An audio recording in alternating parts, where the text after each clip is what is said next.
What's up, y'all? It's your girl Sakina, and I'm back with another review. This is my review for Belle Collective. This is season, I don't know, episode 2, okay? Well, it's saying it's 4, so whatever, child. I didn't know this was a new season. I thought that this was just a continuation of last season, but whatever. We here, okay? And I'm here looking like somebody distressed mama, but that's not the case. You know, it's just a little early in the morning. I mean, it's not that early anymore. It's 11, but I got up at 8. And I washed my hair and I just blew it out. I'm gonna put a little curl in it because I got a vegan dinner to attend later. You know what I mean? I'm going to, is it 5? It's either a 5-course or 7-course. I want to say it's like a 7-course, but it's a vegan dinner. And it's all based around mushrooms, different type of mushrooms. And that's like the star of every course. I'm excited because this is something for me. I've been wanting to do this because the lady is traveling to different states. And I was like, damn, I really want to be able to go to the Atlanta one. I know I was in Maryland at the time. And I was like, F it. I'm going to get it. It's something for me. It's something I want to do. And at this point, I'm starting to get to the point where I'm buying and doing things that I want to do. That's where I'm at. So I treated myself to this 5-course dinner or 7-course dinner, whatever it is. And I'm going on a solo date and I'm going to have a good time and I'm going to eat the good. Okay. So that's not until later. But that's the reason why I look like this, because I just don't feel like, you know, doing too much too soon. Anyway, the episode opens up with Tisha meeting with the contractor. Remember last week we discussed Hamilton Davis and Letitia's enterprise. I was about to say combination. Girl, what? Collaborating together for assisted living. So Essie and Marie, they come to look at the house. And when they were looking at the house, they were pleased with what they saw. For me, I feel like the rooms were too furnished. Like, baby, these people need space to walk around. Their caretakers are going to need space to take care of them. You got the dresser in the bed. You got this much walk room. Baby, you better hope your hips can get through. I was just like, we need to remove some of this furniture and go from there. But, you know, the ladies were pleased with what they saw. They're going to place some men in there, and then they want to do another facility for women. So, you know, they feel like Tisha has definitely been a great middleman between the company and the contractor. They're doing good work together. I said, okay, you know, they was really getting down to business. Marie did say that she wanted to develop 500 acres across Mississippi, you know, long term for these assisted living properties. I said, okay. Okay, Marie. I like that. But, you know, S with the mess, she got to get down to it. She said, Tisha, did you go and check Latrice? And she was like, yeah, I did. You know, I held her accountable. And, you know, that's just what it is. You know, Marie is like, you know, you was teaching her like she was your student. You know, Marie don't like her. Listen, at the end of the day, Tisha did what you wanted her to do. She held Latrice's feet to the fire. What else do you want the lady to do, okay? I mean, because at this point, Latrice said that she taking herself out the equation, so it's definitely going to be a divide, and you won't have to worry about Latrice no more, Marie. Marie going to have a field day once she find out that Latrice is actually having a panel at her speaking engagement that she has for the community college for their cosmetics department or cosmetology department. But, okay, the thing is, Latrice is building a panel. She wants Timber to be a part of it, Mel the Stallion, my girl, and this local fashion designer. Now, I knew that the fashion designer was full of ish when she was like, oh my gosh, Latrice, you're a great speaker. Did y'all hear the record screech? Yeah, because, girl, you just ain't anything. So then they get into the conversation that Latrice had with Tisha and how she was basically saying that Latrice ruined her brunch. So the fashion designer was like, you know, she needs to worry about the logistics and not the aesthetic of her brunch because my food was cold and the impression that I got from Letitia was whatever.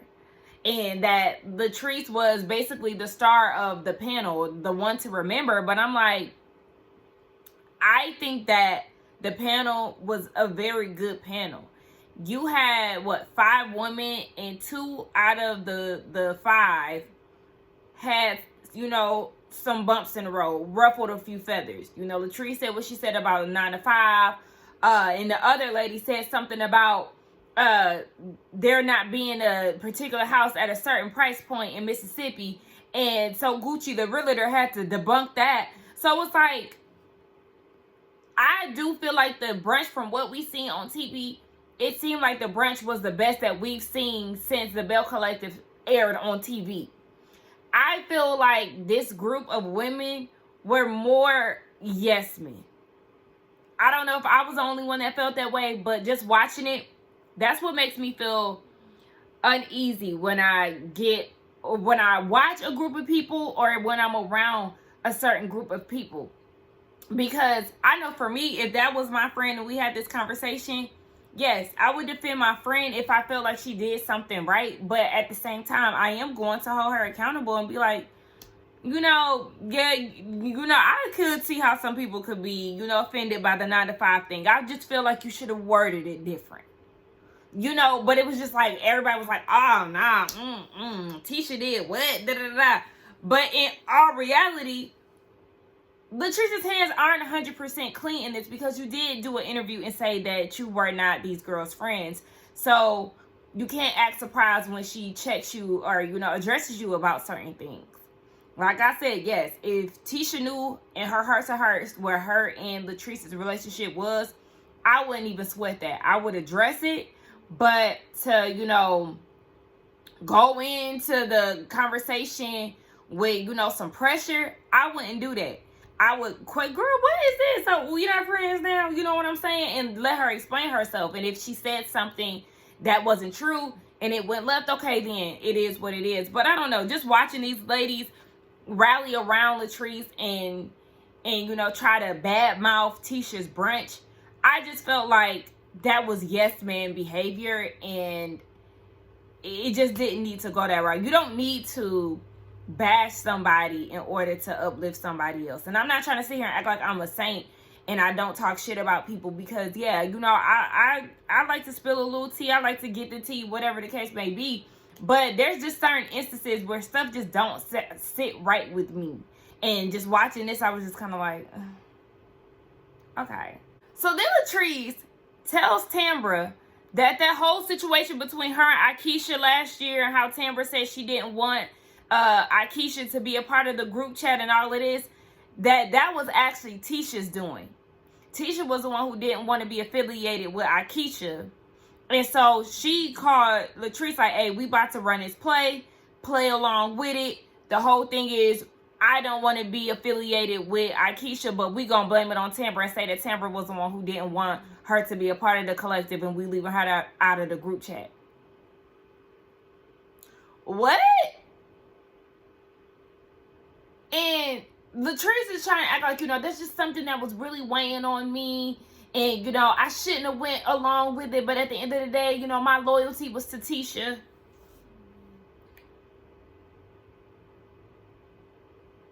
Y'all expect me to believe this? I just don't. I don't.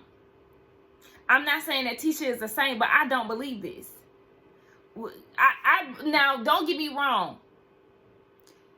When Akeisha and Tisha first met, you know, everything seemed good up until Akeisha's tried to take over the Fair Street situation. So, of course, there was some tension between the two of them there. But I'm not going to say like it's a far-fetched idea that Tisha didn't want to be affiliated with Akeisha, because, you know, she is Miss Fair Street and actually is trying to get shit done. But you know how trivial that is? The whole thing is stupid, but I just seriously don't. The girls be lying, okay? So I don't know. I just don't believe that Latrice would go along with this and put it all on Tambra. Somebody lying. I don't know, but I just feel like we know Tambra be lying. We know that Latrice be lying. Freaking Tisha, girl, you ain't safe either. I just don't put nothing past all of these women. So at this point, I'm looking at all y'all crazy. Girl, okay, so Tamra and Damon, they at this baby shop. Honestly, I started scrolling through my email, so I was in and out. But what caught my attention was the fact that Tamra wants to not tell everybody that she's pregnant, at least until she's reached the 6-month mark. Now, you know, people tell way earlier than that, but if that's what she wants to do, then that's how she want to pop out. Now, her and Damon had an agreement to not tell anyone, and this fool then went and told his sister. I cannot stand when I give people clear instructions on not to do, on what to do, and they go against it. If I tell you don't tell anybody about my pregnancy, my high-risk pregnancy, and you go and run your fucking mouth, then yeah, at that point, I'm pissed. I would have displayed all kind of attitude in that scene. She handled it way better than me, because I cannot stand when people go against that. Especially like surprises and stuff like that. Don't play with me. If I ask you don't say nothing, then don't say nothing. And like she said, now I have to be cautious on what I tell you, because you can't keep your mouth shut. I don't give a damn if you told your sister because you were excited. Do you not understand? This is her first pregnancy. She had to battle with 39 fibroids. It's high risk. This is not something to play with. So when I ask you to not tell somebody, I'm going to expect you to do that. Oh, milk dud head ass. Annoyed. So Latrice is retiring with her mama. She said that it's something that she had dreamt of. So they're having this event down at their house. It's an outside event. You got Stormy from Love and Marriage Huntsville present. I follow Stormy on Instagram, and I did see that her and Latrice took a picture together. I didn't know where the picture had stemmed from, but they have history. They've known each other for years, I guess since they were younger, and they're both in the beauty industry, and they're on top of their game, so that's good to see. Shout out to Stormy. But yeah, so the event was very nice. Everybody had kind words to say about her mom, and she ended up treating her mom to a trip to Vegas, all expenses paid, because she did say in one of the confessionals that her mom loved the casino. So that was a sweet thing. You know, mothers, they're precious. You know, the ones who are precious, child, because we got some terrible ass mamas out here in this world. But you know, the ones who are special know who they are. You know, my mama is one of them. Hey, girl. Anyway, so Cliff and Latrice, they have a conversation about Tisha and Glenn not showing up. Obviously, they ain't showing up because Tisha just got into it with Latrice. Now, hold on, because So Gucci was there. I forgot to say that. I didn't like So Gucci outfit. You know, my girl usually bring the looks, but she wasn't bringing it down at Mama Latrice's event. But So Gucci was there, and that goes back to what I was saying last episode. Latrice is actually trying with So Gucci. You know, she has some issues with Marie, So Gucci, and all of that, but she is actually trying. She invited her to her mama event. She didn't have to do that. So Tisha and Glenn, they wasn't there because, Latrice and her got into it. And Cliff, he can't go without his brother, Glenn. And he's like, well, just because y'all not cool, that don't mean me and Glenn can't be cool no more. And Latrice is like, I look at them as one and the same. So, but if she was looking at them as one and the same, then the same could be said about you and Cliff. People could be looking at you as, a controlling, sneaky, emotionally abusive, and possibly other abuses, allegedly. People could start giving you those labels too. So, not too much. But I do understand, if you could rock with somebody who act like this, this is your husband. This is the person that you choose. So, yeah, you got to start looking at people a little, I don't know. You know what I'm saying? So, I get where she going. I get where she going. But, your husband ain't ish. So, it's like his characteristics. Would you want people to pin his characteristics on you too? This episode is all about Latrice. So we see that she's booked an interview for the Jacksonian. I kind of fast forwarded too fast. So when I pressed play, the intro of where she was at and what she was doing kind of skipped over, and I really didn't feel like rewinding it. But I think it's a magazine or maybe newspaper locally. And she's doing her interview. They're asking her questions. You can tell that she's a little nervous, but I personally think that she did a really good job. I felt like she answered the questions clear and stuff. Now, as far as, you know, the Jackson part where she said that she doesn't live in Jackson, I feel like, yeah, I mean, you might not live in Jackson, but you still get back to your community, and that's all that matters, your business. I don't know if she moved out of Jackson. I know that that's something that was in the talks last season, but, you know, she wanted to stay in Jackson because that's who made her business what it is. And so that wasn't an issue for me. I just think, you know, sometimes we get nervous when it comes down to interviewing and stuff. So I don't really pay attention to stuff like that too much. But, you know, she was asking her friends after the interview, how did she do? And they were, you know, you was a little rocky at first, but then you found your groove and stuff. And she's going to do a photo shoot after that. So she said, yeah, I was a little thrown off because I still got the thoughts of what Tisha said in my head. And she's really affected by this conversation. Like, you know, you're talking about I ruined your branch. And, you know, she offended all these people. And just like I said, it's crazy to put all the attention on Latrice because she said who the F wants to work a 9 to 5 when you had somebody who offended Mississippi talking about that they didn't have houses at certain price points. So it's just like, stop putting all of your attention on her. And that's even when Tisha was, it's okay if you felt like, you know, there's some things that she could have improved on and things. I felt like she just could have approached the situation with Latrice a little differently. But yeah, Latrice is hurt by that. And her friends were like, regardless of whatever, Tisha's somebody that you looked at as a sister. I think y'all should have that conversation. These are the friends. You could tell these are Latrice's real friends versus the ladies who just wanted to kiss her earlier in the episode. This is the type of conversation that I like to see. Regardless of whatever, how you feel about her, I understand, but Tisha is somebody that you actually cared about. Maybe y'all should actually sit down and have a conversation. Love these type of conversations. Because I had these conversations with my best friend, and we had a conversation like this yesterday. And I told her, I never want to be that person that just, you know, blindly goes with whatever my friend is saying.